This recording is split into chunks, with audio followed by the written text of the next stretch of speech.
काही वर्षापूर्वी सुजाताच्या नवऱ्याचा अपघात झाला. त्या अपघातात सुजाताच्या नवऱ्याचं निधन झालं होतं. त्यामुळे सुजाता ही विधवा झाली होती. सुजाता ही विधवा बाई असून देखील स्वतःच्या मुलीला तिने डॉक्टर बनवलं होतं. या समाजात विधवा म्हणून राहायचं म्हणजे हा समाज आपल्याला किती टोकतो, किती वाईट अनुभवातून आपल्याला जायला लागतं. प्रत्येकाच्या नजरा सांभाळाव्या लागतात आणि इतका त्रास सहन करून देखील सुजाता एक संघर्षमय आई बनली. विधवा असून देखील एक विधवा आई कोणत्या प्रॉपर्टीचा वारसा नसून देखील तिने स्वतःच्या मुलीला डॉक्टर बनवलं. परंतु ते कसं ते आपण कथेमध्ये पाहूया. अन्वी, पोरीला उठव गं सुजाता, उशीर होईल शाळेला. आशिषचा आवाज घरभर घुमला. सकाळचे 7 वाजले होते. स्वयंपाकघरात गरम गरम पोळी भाजत असलेली सुजाता हसत म्हणाली, हो, तुमच्या लाडक्या बडबडीला उठवते. आता स्वयंपाकघराचा घमघमाट, रेडिओवर भीमसेन जोशींचा सूर आणि घरात हसण्याचे आवाज. सुजाताचं घर छोटं होतं, पण त्यात प्रेम मुठभर नव्हतं तर मनभर भरलेलं होतं. अन्वी उठली, शाळेची तयारी झाली आणि आशिष तिला सायकलवर बसून शाळेत सोडवायला निघाला. सुजातानं त्यांच्या पाठोपाठ पाहिलं. त्यांच्यात आदर, प्रेम आणि समाधान. माझं सगळं विश्व या 2 चेहऱ्यात सामावलं आहे, ती स्वतःशीच पुटपुटली. पण नियतीच्या मनात वेगळंच लिहिलेलं होतं. त्याच दिवशी संध्याकाळी पावसाच्या सरी पडत होत्या. सुजाता खिडकीतून पाहत होती. घड्याळात पाहिलं 6 वाजले होते. आशिष यायची वेळ झाली होती. फोन वाजला. अनोळखी नंबर. सुजातानं उचलला. हॅलो, तुम्ही सुजाता देशमुख का? हो, बोलत आहे. माफ करा, पण तुमच्या पतीचा अपघात झाला आहे. आम्ही त्यांना रुग्णालयात नेलं आहे. एक क्षण क्षणात थांबलं. सिरन हॉस्पिटल. पावसात भिजत सुजाता पोहोचली. अंग थरथरत होतं. अन्वीला शेजारच्या मावशीकडे सोपवून आली होती. डॉक्टरांनी डोकं खाली झुकवून सांगितलं, तुमच्या पतीने जागीच प्राण सोडले. नाही, हे असं होऊ शकत नाही. सुजाता हॉस्पिटलच्या पायऱ्यांवर कोसळली. दुसऱ्या दिवशी घरात सुखसुखाट होता. लोक येत होती, भेटून बोलून सांत्वन करून जात होती. बिचारी विधवा झाली गं. लहान पोरीचं काय होईल? आता घर चालवायला काय करणार? तिने दुसरं लग्न केलं तरी हरकत नाही. या सगळ्या नजरा सुजाता अनुभवत होती. अन्वीच्या डोळ्यात एकही अश्रू नव्हते, कारण तिला समजत नव्हतं की बाबा कधीच परतणार नाही. पुढील काही दिवस नातेवाईक आले गेले. शेजाऱ्यांनी थोडी मदत केली, पण काही आठवड्यांनी सगळं थांबलं. घरात उरली फक्त एक विधवा आई, एक लहानशी अन्वी आणि आठवणींचा डोंगर. संपत्ती आशिषकडून फार काही मिळाली नव्हती. त्यांच्या पगारात कसेबसे संसार चालायचे. बँकेत थोडेफार पैसे होते, पण ते 1-2 महिन्यांचेही नव्हते. एक सकाळ अशी आली की घरात भाज्यांपासून साबणापर्यंत सर्व काही संपलं होतं. सुजाता आरशासमोर उभी राहिली होती. आता काय, मुलीच्या शिक्षणाचं काय, कसं जगायचं, तिने स्वतःला विचारलं. सकाळपासून रात्रीपर्यंत याच विचारांनी तिचा मेंदू व्यापलेला होता. अन्वी अजून लहान होती, पण खूप समजूतदार. बाबा आता कधीच परत येणार नाहीत ना? मग मी लवकर मोठी होईल, तुला पैसे कमवून देईल. त्या निरागस डोळ्यांमध्ये आईला दिशा सापडली. दुसऱ्या दिवशी ती काही कामाची चौकशी करायला घराबाहेर पडली. दुकानं, घरोघरी काम, शिवणकाम, काही शाश्वत नाही. काही लोकांनी म्हटलं, तू सुंदर आहेस, रिसेप्शनिस्ट म्हणून काम कर. पण त्या नजरा वेगळ्या हेतूच्या होत्या. एके दिवशी रिक्षा चालक शेख मिया यांच्याशी ओळख झाली. तो म्हणाला, तू रिक्षा चालवणार का? मला रिक्षा चालवता येत नाही, मला शिकवाल का? धीर आहे का? शेख मिया म्हणाले. मुलीला डॉक्टर बनवायचे. तिचं व तिच्या वडिलांचं स्वप्न होतं व तिच्या डोळ्यांसमोर आठवणीत तरळू लागल्या. पहिल्या दिवशी शिकताना ती घाबरली. स्टेअरिंग हातात धरताना धडधड वाढली. पण ती शिकत गेली.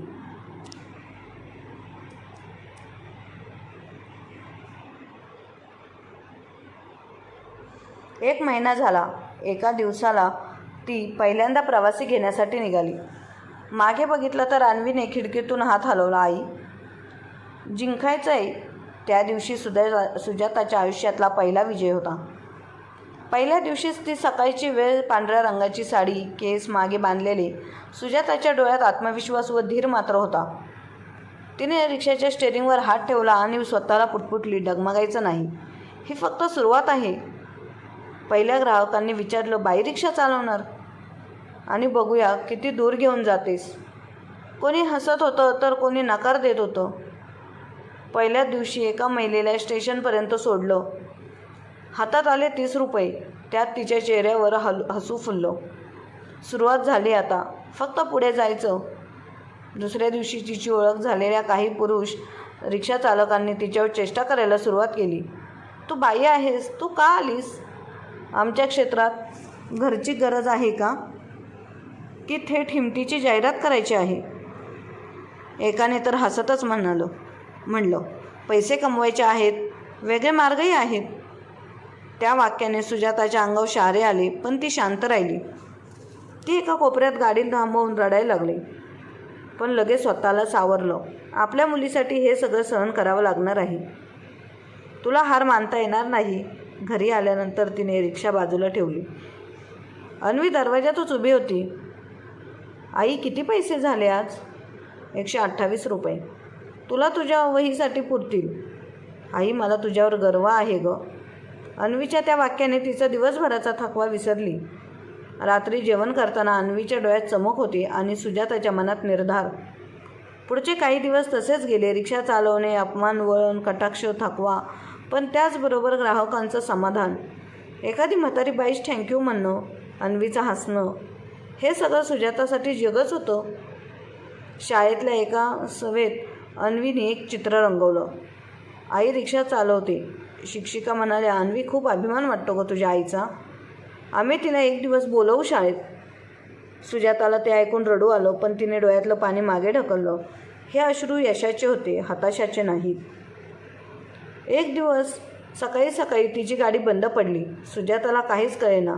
तिथे थोडे दूर बाजूला उभा असलेला एका मेकॅनिक नामदेव भाऊ तिच्याजवळ येऊन म्हणाले तिला, तुम्ही बाई लोक असं काम नाही करत, गाडी चालवणं, पण तू खरंच खंबीर आहेस. चल, मी तुझी गाडी दुरुस्त करून देतो. भाऊ, तुम्ही शिकवाल का मला गाडी दुरुस्त कशी करायची? तुला खरंच शिकायचं आहे? हो, मला कोणावरही अवलंबून राहायचं नाही. त्या क्षणी नामदेव भाऊ तिचं कौतुक करू लागले आणि गाडी दुरुस्तीचे प्राथमिक धडे शिकवले. एक दिवस एक इजम गाडीत बसला. बाई ग, पण मला सांग ना, काय गरज होती हे करायची? काहीतरी शिवणकाम, घरोघरी काम, असंच की. सुजाता उत्तरली, माझ्या पोरीला डॉक्टर करायचं आहे. शिवणकामाच्या तुकड्यात तिचं भविष्य हरवू नये म्हणून रिक्षा चालवते. तो गप्प बसला. उतरतानाही काही बोलला नाही, पण नजरेत सन्मान होता. एके दिवशी अन्वीच्या शाळेची फी भरणं सुजाताला शक्य नव्हतं. ती शाळेत गेली. मुख्याध्यापकांनी सांगितलं, तुम्ही थोडा वेळ मागून घेऊ शकता, पण फी भरली गेली नाही तर परीक्षा देता येणार नाही. ते ऐकून सुजाता उभीच राहिली, मनात विचारांचं वादळ. ती थेट घरातल्या सोन्याची अंगठी घेऊन सोनाराकडे गेली. ही माझी अंगठी विकावी लागेल. सोनार म्हणाला, तुम्हाला काही हवं आहे का? मुलीचं शिक्षण, त्यासाठी हे सोनं कमी आहे. शेजारीन सरोजबाई तिला म्हणाले, तू वेडी झाली आहेस का? रिक्षा चालवतेस, आता सोनं गहाण पण टाकतेस, समाज काय म्हणेल? सुजाता हसली आणि म्हणाली, सरोजताई, मी समाजासाठी जगत नाही, माझ्या पोरीच्या भविष्यासाठी जगते. त्या रात्री अन्वी झोपलेली होती. सुजाता तिच्या केसांमधून हात फिरवत म्हणाली, तू मोठी होणार आहेस, तू डॉक्टर होणार आहेस, तुला माझ्या कष्टाचं चीज करायचं आहे. एका रात्री रिक्षा चालवत असताना 2 पुरुषांनी गाडी थांबवली. बसल्यावर त्यांनी अशील बोलायला सुरुवात केली. मजा करून या. रिक्षावाली सुजाता ताबडतोब रिक्षा थांबवली. ब्रेक मारला. खाली उतरावं. बाई, आम्ही पैसे देतोय, माझी रिक्षा आहे, मला कष्टाने पैसे कमवायचे आहेत, इज्जत विकायची नाही, उतरा, निघा. आणि सगळं धाडस करून तिने पोलिसात तक्रारही केली. त्या दिवशी तिचा आत्मविश्वास अजून वाढला. तिला दिवसेंदिवस लोकांचा मान मिळू लागला. एका वर्तमानपत्रात तिची छोटीशी मुलाखत छापून आली. रिक्षाचालक, आई, संघर्षाची प्रेरणा. शाळेत तिचं स्वागत झालं. अन्वीला तिच्या आईबद्दल अजून अभिमान वाटू लागला. शेजारच्या मुलांनी विचारलं, अन्वी, तुझी आई खरंच गाडी चालवते? अन्वी म्हणाली, हो, माझी आई फक्त गाडी नाही, आमचं आयुष्य चालवते. नवीन महिना सुरू झाला होता. रिक्षा स्थानकावर आता सुजाताला चेष्टा करण्याऐवजी अभिवादन करायला सुरुवात झाली. बाईसाहेब, आज किती फेऱ्या? सकाळी 6 वाजता गाडी सुरू केली वाटतं, ती हसत उत्तर द्यायची. हॉस्पिटलमध्ये नेऊन आलो. एक पेशंट वेळच नाही थांबला. रोज सकाळी ती रेडिओवर आरती वाजवत गाडी स्टार्ट करत असे. रिक्षा तिच्यासाठी एक मंदिरासारखी होती. स्टेअरिंगला हात लावताच ती एकदम दुसऱ्या रूपात बदलायची, धाडसी, आत्मनिर्भर. एका दिवशी एक वृद्ध दाम्पत्य रिक्षात बसलं. आजीबाईंना चालताना त्रास होता. सुजाताने त्यांना हात देऊन गाडीत बसवलं. बाई, तुम्ही खूप मदत करत आहात. असं कोणी करत नाही, आता आजोबांनी सांगितलं. ती फक्त हसत हसली. घरी पोहोचल्यावर त्यांनी तिच्या हातात एक लिफाफा दिला. हे आमचं आभाराचं चिन्ह. या. नको बाबा, मी हे पैसे घेतलेत, बाकी काही नको. अहो, आभारांना किंमत नसते. तुमच्यासारख्या माणसामुळे अजून जग चालत आहे. त्या रात्री अन्वीला सांगताना ती म्हणाली, बघ, आपण गरज भागवतो, पण आपल्याला दुसऱ्यांची मदत करायला हवी. रविवारी अन्वीच्या शाळेत राज्यस्तरीय विज्ञान प्रकल्प स्पर्धांसाठी निवड झाल्याचं पत्र आलं. अन्वी उड्या मारत सुजातासमोर आली. आई, मला शाळेने निवडलंय, पुण्यात जायचं आहे. माझा प्रकल्प दाखवायचा आहे. सुजाता थबकली. आनंद तर होताच, पण विचारही. ही खर्च, प्रवास, निवास, प्रकल्पासाठी लागणारं साहित्य. पण आई, मी तयारी करणारच. हो गं, तू फक्त अभ्यास कर, बाकी सगळं आई पाहिजे. त्यानंतर सुजातानं 3 दिवस रिक्षा चालवली. रात्री लहान फेऱ्या घेतल्या. झोप कमी झाली, पण उत्साह वाढला. प्रकल्पासाठी रंग, कापड, वायर, सोलर पॅनल सगळं हळूहळू जमा करू लागली. एकदा एका दुकानदाराला विचारलं, हे सोलर किट आहे का? माझ्या मुलीच्या प्रोजेक्टसाठी पाहिजे. दुकानदार म्हणाला, तुमच्यासाठी खास कमी दरात देईल. तुमचं धाडस पाहून अभिमान वाटतो. अशा वेळेस सुजाताच्या डोळ्यात पाणी यायचं, पण ती सावरायची. धाडस केलं की जग म्हणतो, मदत करतो. शेजारच्या बायका आता आदरानं बोलू लागल्या. ताई, आज किती फेऱ्या मारल्या गं? बघा बघा, किती सोजवळ्या पद्धतीने जगतीये सरोजताई, एकदा म्हणाल्या. आम्ही सुरुवातीला तुला समजून घेतलं नाही, पण तू आमचं मत बदलून टाकलंस.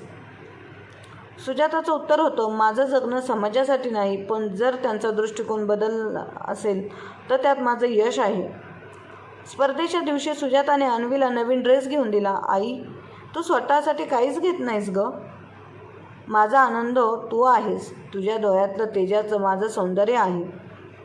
पुण्याला जायचं होतं. अन्वी थोडीशी गोंधळलेली होती. आई, तिथे खूप मोठ्या शाळेतील मुलं असतील, मी कशी काय जमवणार? तू फक्त आपल्या आईवर विश्वास ठेव आणि स्वतःवर पहाटे.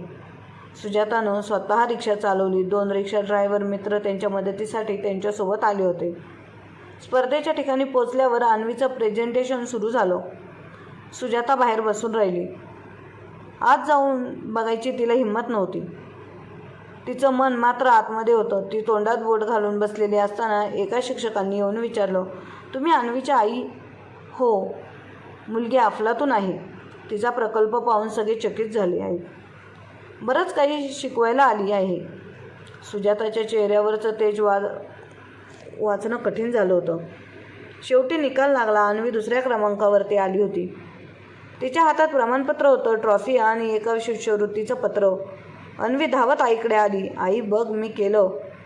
सुजातानं तिला मिठी मारली. दोघी रडत होत्या, पण ते अश्रू अभिमानाचे, आनंदाचे. शिक्षक म्हणाले, अन्वीच्या यशामागे एक जिद्दी आई आहे. अशा माताचं आम्हाला कौतुक वाटतं. घरी परतल्यावर शेजाऱ्यांनी आरती केली. चिमुकल्या मुलांनी फुलं टाकली. रिक्षावाली ताईचा विजय झाला. आपली अन्वी डॉक्टर होणार बघा. एका वृत्तपत्रात मोठा फोटो आला. आईच्या संघर्षातून मुलीचं यश. त्या रात्री सुजाता देवापुढे बसली होती. एक मेणबत्ती पेटवली होती. देवा, मला खूप काही नको, फक्त एवढंच, माझ्या मुलीचं यश. त्या मेणबत्तीच्या प्रकाशात सुजाताच्या चेहऱ्यावर जे तेज होतं ते लाखो दिव्यांना लाजवणारं होतं. स्पर्धेतील यशानंतर काही दिवस सुजाताचे आयुष्य खरंच आनंदाचे होते. लोकांनी तिचं अभिनंदन केलं. काहींनी रिक्षावाली म्हणून मुद्दाम तिचा नंबर मागितला. पण हे सुख फार काळ टिकणारं नव्हतं. एक सकाळ 6 वाजता सुजाता रोजप्रमाणे घरातून बाहेर पडली. गल्लीतल्या कोपऱ्यावर तिची रिक्षा उभी असायची, पण आज रिक्षा तिथे नव्हती. तिला वाटलं कदाचित एखाद्या शेजाऱ्यांनी ढकलून दुसऱ्या ठिकाणी उभी केली असेल. पण तिने चारही बाजू शोधल्या. शेवटी तिने दोन्ही हात डोक्याला लावले. चोर रिक्षा घेऊन गेले. पोलीस स्टेशनमध्ये तिने तक्रार दाखल केली. तुमच्याकडे CCTV फुटेज आहे का? नाही. कोणाचा संशय आहे का? माहीत नाही. मी कोणाचं कधीच वाईट केलं नाही. पोलीस उपरोधीपणाने हसले. तुम्ही बाई असून रिक्षा चालवत होता हेच काही जणांना झेपलं नसेल.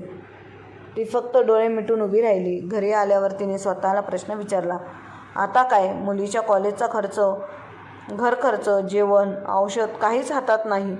आता दुसऱ्या दिवशी ती शांत बसून नव्हती. तिने गावातल्या सर्व रिक्षा स्टँडवर जाऊन माहिती विचारली. तिने जुन्या रिक्षावाल्यांशी संपर्काने बोलून मदतीची याचना केली होती. ताई, आम्ही बघतो. एखादा संशयित दिसला तर लगेच सांगतो. एक मित्र रिक्षावाला राकेश म्हणाला, ताई, अजून रिक्षा नसेल विकली. 1-2 दिवस बघूया. सापडली तर ठीक, नाही तर शेख मिया यांच्यासोबत बोलू व त्यांच्याकडून परत भाड्याने रिक्षा घेऊ. सुजाताच्या डोळ्यात पाणी होतं. तिला आठवलं तिने कष्टाने सर्व रिक्षांचे हप्ते फेडले होते व आता तिची स्वतःची रिक्षा होती आणि तीच आता चोरीला गेली होती. तिचं मन 2 भागांत फाटलं होतं. एक बाजू सांगत होती संपलं सगळं, तर दुसरी म्हणत होती लॉर्ड, अजूनही वेळ गेली नाही. त्या रात्री अन्वी तिच्या अभ्यासात मग्न होती. तिनं आईच्या डोळ्यातले अश्रू पाहिले. आई, काय झालंय? आपली रिक्षा चोरीला गेली गं. आपल्याला परत सुरुवात करावी लागेल. अन्वी काही वेळ गप्प बसली. मग म्हणाली, आई, तू माझ्यासाठी जे केलं आहेस त्यासाठी मी तुला मदत करणार. मी ट्युशन घेईल, पार्ट टाईम काम करेन. सुजाताचं काळीज भरून आलं. नाही गं, तू फक्त अभ्यास कर. संकटं आली म्हणून स्वप्न थांबवायची नसतात. दुसऱ्या दिवशीपासून सुजाता नवीन मार्ग शोधू लागली. तिने काही शाळांमध्ये बालवाहतुकीसाठी तात्पुरते काम विचारलं. एका शाळेच्या व्यवस्थापकांनी तिला मुलांची मदतनीस म्हणून काम दिलं. पगार कमी होता, पण तिला हे नको होतं. हात न हलवता घरी बसणं. ती कोणत्याही परिस्थितीत काम करत होती. 2 आठवडे झाले. एक दिवस राकेशचा फोन आला. ताई, एक रिक्षा दिसली भंगारात. नंबर घासलेला आहे, पण तुमच्या गाडीसारखीच आहे. येता का एकदा बघायला? ती तडक भंगारात गेली. गाडीचा रंग ओळखीचा होता. सीटवर तिने लावलेला छोटासा भगवा पताका अजूनही अर्धा अडकलेला होता. ही माझीच रिक्षा आहे, तिने मोठ्याने सांगितलं. पोलीस आले. चोरी सिद्ध झाली. रिक्षा थोडी मोडकळीस आली होती, पण तिचीच होती. तिचं लेकरू परत आलं होतं. रिक्षा परत आल्यावरती तिला साफ करत होती. पाणी, साबण, पुसून वास दूर करणं. जणू तिने एखाद्या हरवलेली ओळखच परत मिळवली होती. पुन्हा गाडी सुरू करताना तिचे डोळे पाणावले. माझे सारं काही तू आहेस. पुन्हा एकदा तुझ्या साथीने लढेल. या अनुभवाने ती अधिक शहाणी झाली. आता तिनं नवीन उपाय केला. गाडीत GPS बसवलं. दररोज रात्रभर गाडी घरासमोरच उभी ठेवली आणि सर्वात महत्त्वाचं, तिचा आत्मविश्वास अजून उंचावला. लोकही बदलले होते. आधी रिक्षावाली म्हणून हिणवणारे आता ताई म्हणून संबोधू लागले होते. ताई, तुमच्यासारखं आम्ही करू शकतो का? हो, फक्त मनात भीती आणू नका. आयुष्य चालवायचं असेल तर स्वतःला ओळखायला शिका. एकदा एका मुलीने रिक्षात बसल्यावर विचारलं, तुम्ही आई आहात ना? हो ना. अन्वीची? हो. तिचं स्पर्धेचं लेखन मी वाचलं. तुम्ही प्रेरणा आहात. सुजाताचं मन भरून आलं. माझा संघर्ष आता इतरांसाठी प्रेरणा ठरवतोय. त्या रात्री अन्वी आईच्या मांडीवर डोकं ठेवून म्हणाले, आई, मी मोठी झाल्यावर तुझ्यासारखी व्हायचंय आहे. डॉक्टर होईल, पण आईसारखी. डॉक्टर? सुजातानं तिच्या केसांतून हात फिरवत उत्तर माझ्यासारखी व्हायचं असेल तर संकटांची सावली तुझ्या मागे आली तरी तू तिच्यावर पाय ठेवून उभी राहिली पाहिजे. तासनतास अभ्यास परीक्षा, मुलाखती आणि अंतर्गत मूल्यांकनानंतर एक दिवस अन्वी घरी धावत आली. तिचा चेहरा तेजाने उजळलेला होता. आई, मला मिळाले. मी मेडिकल कॉलेजमध्ये माझं सिलेक्शन झाले. सुजाता जणू क्षणभर बधीर झाली होती. ती जागेवर उठून अन्वीला घट्ट मिठी मारते. खरंच? हे खरंच आहे. हो आई, मी सिलेक्शन झाले. पण काय गं, फी खूप आहे. 1.5 लाख रुपये पहिल्याच वर्षासाठी. क्षणभर सुजाता गप्प झाली. ती रात्री त्या दोघांसाठी शांत नव्हती. अन्वी विचारांनी गोंधळली होती. आई, मी दुसऱ्या कॉलेजमध्ये जाईन. थोडं कमी नामांकित पण स्वस्त. सुजाता हसली, पण तिच्या डोळ्यात पाणी होतं. अन्वी, तू तुझ्या स्वप्नांना आकार दिलास, आता मी त्यांना पंख देईन. पुन्हा एकदा तिच्या मनात विचारांचं वादळ उसळलं. कसं जमवायचं? घराचा खर्च कमी करून, सोनं विकून, फी कोणासमोर हात पसरून. पण दुसऱ्या क्षणी तिने स्वतःला सावरलं. हे शेवटचं पाऊल. जे काही करायचं इज्जतीने करायचं. दुसऱ्या दिवशी सकाळी तिने 2 कामं केली. एक, जुन्या ग्राहकांना फोन करून अतिरिक्त फेऱ्यांसाठी विनंती केली. 2, गावातल्या एक छोट्या शाळेत तिने दुपारी क्लास घेण्याची विनंती केली. तिला आठवडाभरात काही हजार मिळाले, पण अजून बराच पैसा कमी होता. राकेश, तिचा मित्र, तिला म्हणाला, ताई, तू बरंच केलं आमच्यासाठी. मी आणि अजून काही रिक्षावाले मिळून एक फंड सुरू करू. लोक मदतीला येतील, तू काळजी करू नकोस. ती थक्क झाली. तिला अशा गोष्टींचा मुळीच अपेक्षाच नव्हती. सोशल मीडियावर राकेश आणि काही मित्रांनी तिची कथा लिहून पोस्ट टाकली. एका रिक्षावाली आईने मुलीला डॉक्टर करण्यासाठी झगडलेलं वास्तव. ती पोस्ट एका रात्रीत व्हायरल झाली आणि दुसऱ्या दिवशी सुजाता रिक्षा चालवत असताना एक तरुण मुलगी तिच्याकडे आली. ताई, मी तुम्हाला ओळखते, तुमची पोस्ट वाचली आहे. मी माझ्या पप्पांनी मदत करायचं ठरवले. मुलीने तिला एक चेक दिला, 20,000 रुपयांचा. ती पुन्हा एकदा थक्क झाली. मी काही मागितलं नाही, तरी लोक मदतीला येत आहेत. त्या दिवसानंतर तिचं घर प्रेरणाच बनलं. केंद्र पत्रकार आले, स्थानिक चॅनलवाल्यांनी मुलाखती घेतल्या, काही NGOsनी आर्थिक मदत दिली. 15 दिवसात तिला फीची आवश्यकता रक्कम मिळाली. जेव्हा तिने बँक DD करून कॉलेजमध्ये जमा केलं, तेव्हा ती फक्त रडली. बँकेच्या काउंटरवरची बाई म्हणाली, बाई, हे अश्रू का? हे आनंदाचे आहेत. एक आई म्हणून मी जिंकले आज. अन्वी कॉलेजमध्ये गेली. पहिला दिवस युनिफॉर्ममध्ये ती डॉक्टरच वाटत होती. सुजातानं तिला दुरूनच पाहिलं आणि एक दीर्घ श्वास घेतला. हा प्रवास सोपा नव्हता. त्या प्रत्येक अश्रूमध्ये हे हास्य आज साक्षात दिसत आहे. घरी आल्यानंतर तिने तिची डायरी उघडली. नवीन पानावर लिहिलं, आज माझी अन्वी डॉक्टर होण्यासाठी पहिल्या पायरीवर पोहोचली. मी रिक्षा चालवली, लोकांच्या नजरांना झेललं, 100 वेळा पाय घसरले, पण आज वाटतं माझं आयुष्य व्यर्थ नव्हतं. दिवस पुढे सरकत होते. अन्वीच्या अभ्यासात ती तल्लीन होती. सुजाता आता रिक्षा चालवायची, पण ती एक प्रेरक व्यक्ती झाली होती. ती मुलींना शाळेत सोडवत असे आणि त्याचवेळी त्यांच्याशी संवाद करत असे. स्वप्न बघा, आईचं ऐका आणि कधीही हार मानू नका. शाळा कॉलेजमध्ये तिच्या व्याख्यानांना बोलावलं जाऊ लागलं. ती कुठल्याही मंचावरती उभी राहिली तरी ती तिची सर्वात आवडती ओळ होती. मी आई आहे आणि मला माझ्या लेकरांसाठी काहीतरी करायला जमतं. एकदा तिच्या रिक्षात एक वृद्ध महिला बसल्या, ज्यांनी विचारला, ताई, तुमचं नाव काय? सुजाता, तुम्हीच ना, डॉक्टर बनायचं स्वप्न पाहणाऱ्या अन्वीची आई? हो. तुम्ही एक आदर्श आई आहात. सुजातानं मान झुकवली. मी फक्त माझं कर्तव्य केलं. पण खरा विजय अन्वीचा आहे. तीच माझी खरी कमाई आहे. अखेर एक दिवस अन्वीचा व्हाईट कोट सेरेमनी झाला. सुजाता तिथे पहिल्या रांगेत होती. अन्वी स्टेजवर चढली, कोट परिधान केला आणि आईकडे पाहून ओठांनी बोलली, थँक्यू आई. सुजाताच्या डोळ्यातून अश्रू ओघळले. तिच्या शेजारी बसलेली बाई म्हणाली, ताई, आई, आजच यश फक्त तिचं नाही, तुमचंही आहे. सुजातानं हसत हसत उत्तर दिलं, हे यश त्या प्रत्येक आईचं आहे, जिच्या संघर्षातून मुलं मोठी होत जात आहेत. कथा संपली नाही, कारण आई असणं म्हणजे रोजचं नव्याने सुरुवात करणं असणं. सुजातानं रिक्षा चालवणं थांबवणं नाही, पण तिचं मन आता अधिक मजबूत, अधिक उन्नत झालं होतं. ती आता नुसती रिक्षावाली आई नव्हती. ती होती एक प्रेरणादायी, खंबीर आई, जिला आयुष्याच्या वळणांवर कोणीच झुकू शकत नव्हतं. तर मित्र आणि मैत्रिणींना, तुम्हाला अशा खंबीर आईची आणि जिने रिक्षा चालवून स्वतःच्या मुलीला अन्वीला डॉक्टर केलं, त्याबद्दल तुम्हाला काय वाटतं ते कमेंट बॉक्समध्ये नक्की कळवा. आणि कथा आवडली असेल तर आपल्या चॅनलला लाईक, शेअर, सबस्क्राईब नक्की करा.